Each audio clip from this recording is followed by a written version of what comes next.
বরগুনার পাথরঘাটায় ছেলেদের জালে ধরা পড়ছে পর্যাপ্ত ইলিশ। এতে পাথরঘাটা মৎস্য অবতরণ কেন্দ্রে বেরিয়ে চলেছে ইলিশের সরবরাহ।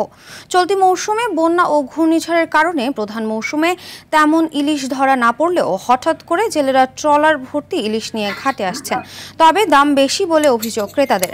প্রতি মণ 1 কেজি বা এর বেশি ওজনের ইলিশ বিক্রি হয়েছে 1,10,000 থেকে 15,000 টাকায়। 800 থেকে 900 গ্রামের ওজনের ইলিশ 80,000 এবং 500 থেকে 700 গ্রামের 50 থেকে 60,000 টাকায় বিক্রি হয়। এছাড়াও ঝাটকা ইলিশ বিক্রি হয় প্রতি মণ 20 থেকে 27,000 টাকা। হঠাৎ করে বিএফডিসি ঘাটে ইলিশ আসায় এ যেন হতাশার মধ্যেও আশার আলো দেখছেন ট্রলার মালিকরা।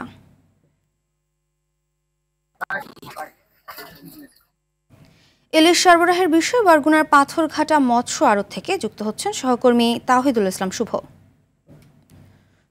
আড়তে ইলিশের সরবরাহ কেমন দেখছেন, আর নিষেধাজ্ঞা শেষে মাছ শিকার করতে পেরে জেলেরা কি বলছেন, বিস্তারিত জানাবেন।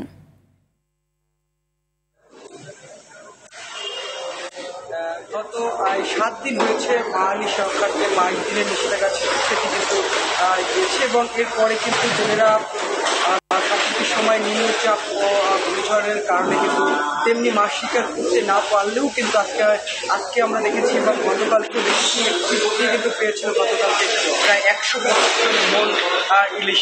আজকে এই কারণে ব্যাপক ইলিশ নিয়ে এসেছেন প্রায় 75 মণ ইলিশ, যা সাম্প্রতিক সময়ে ইলিশের ধরা মৌসুমও কিন্তু এত ইলিশ কিন্তু ঘাটে চলা করে।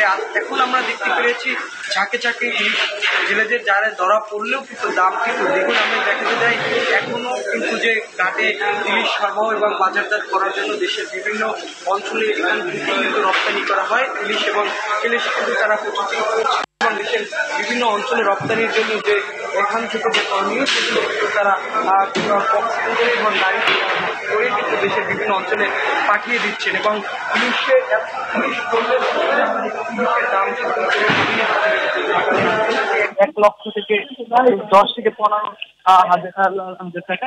এর থেকে তো যে আবার যে 800 গ্রাম থেকে 900 গ্রাম থেকে যে রয়েছে তাকে 1,000 টাকা বিক্রি হয়েছে। তাতে কিন্তু যে দাম কিন্তু সে আগের তুলনায় রয়েছে এবং মাছ বেশি হলেও কিন্তু যে তেমন হচ্ছে এবং এই বিষয়ে আমরা এখানকার জেলেদের সঙ্গে কথা বলেছি এবং পাইকারদের সঙ্গে কথা বলেছি। তারা বলেছে যে সাম্প্রতিক সময় শতাধিক ট্রলার গেলেও 2-4টা ভুটে মাছ বোঝাই করে নিয়ে এসেছিল, কিন্তু যার ফলে। ধন্যবাদ আপনাকে।